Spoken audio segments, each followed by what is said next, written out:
All right, everyone, we've got a big win right now from the Trump administration.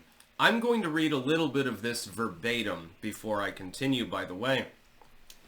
U.S. President Donald Trump signed an executive order Friday aimed at freezing assistance to South Africa over a controversial law that allows the government to seize farmland from ethnic minorities, namely white farmers, without compensation, as well as the country's stance against Israel and its war in Gaza. The latter part, of course, I don't give a shit about. Trump said in the order the United States would no longer support South Africa with foreign aid if such policies, which he claims highlight a shocking disregard for citizens and amount to human rights violations, continue, ordering U.S. agencies to stop providing any aid to South Africa unless deemed necessary. South African President Cyril Ramaphosa has previously denied that South African authorities were confiscating land, even though that's literally the sum and substance of the goddamn bill. It's an expropriation bill. It couldn't be more straightforward, but he's denying it anyway. And said his country was looking forward to working with the Trump administration over our land reform policy. That's exactly what it is, by the way. Land reform means basically taking people that you don't like, that didn't vote for you generally, off of their land, stealing it, and putting people onto the land that aren't going to be able to goddamn farm because they have no farming experience. By the way, this has happened before. I believe it happened recently in Uganda, if I remember correctly. I think it was Uganda. And then, after a couple of years of famine, they begged for the white people to come back because they actually knew how to farm the goddamn land. Really interesting.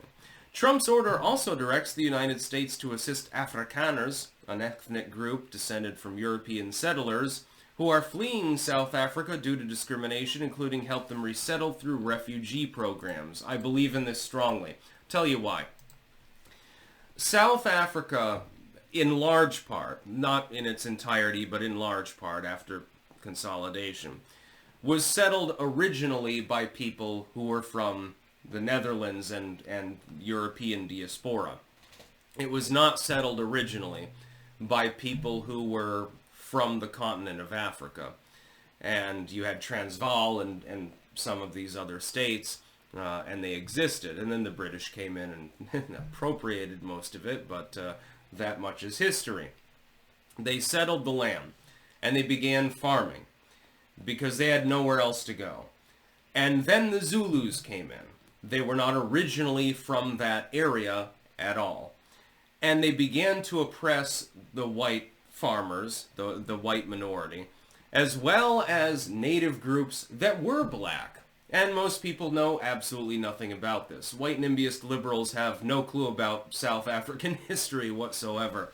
It's kind of funny to see. Also, you also have inter-ethnic violence as well in South Africa.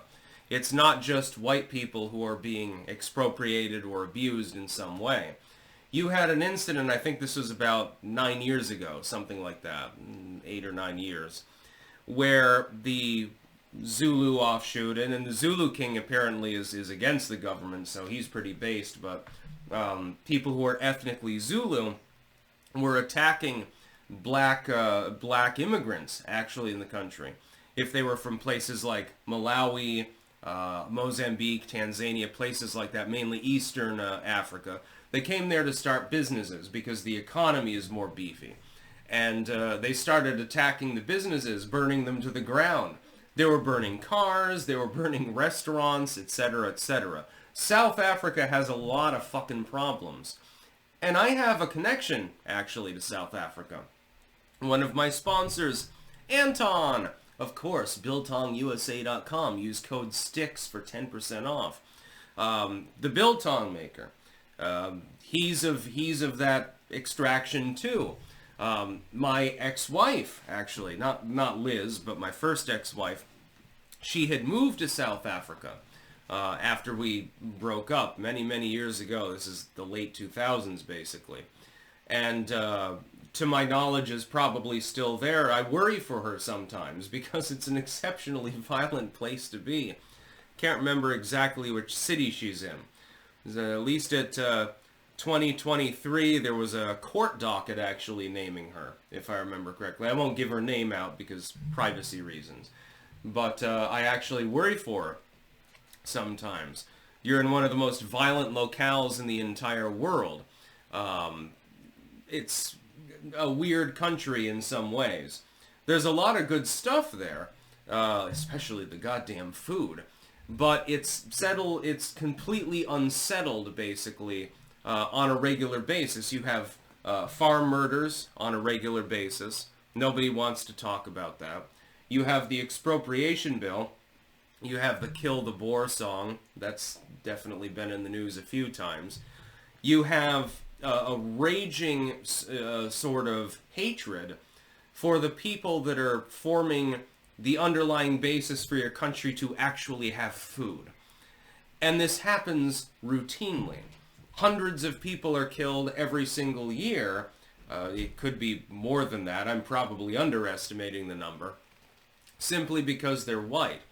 If I was a Boer, if I was an Afrikaner, I would probably just sell the farm right now, and I would seek refugee status in the United States or someplace like that, or the Netherlands potentially.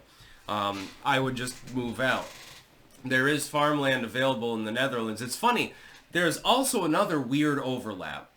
You have people of partially Dutch extraction who are farming in South Africa, and the government is trying to steal their land from them. You had literally the same thing in the goddamn Netherlands, the second largest food exporter in the world, only a couple of years ago. This seems to be a repeat pattern now, doesn't it? I think it's a little bit mimetic in nature. I would think that somebody from South Africa, used to farming in that particular climate, they could probably make a good living in Texas.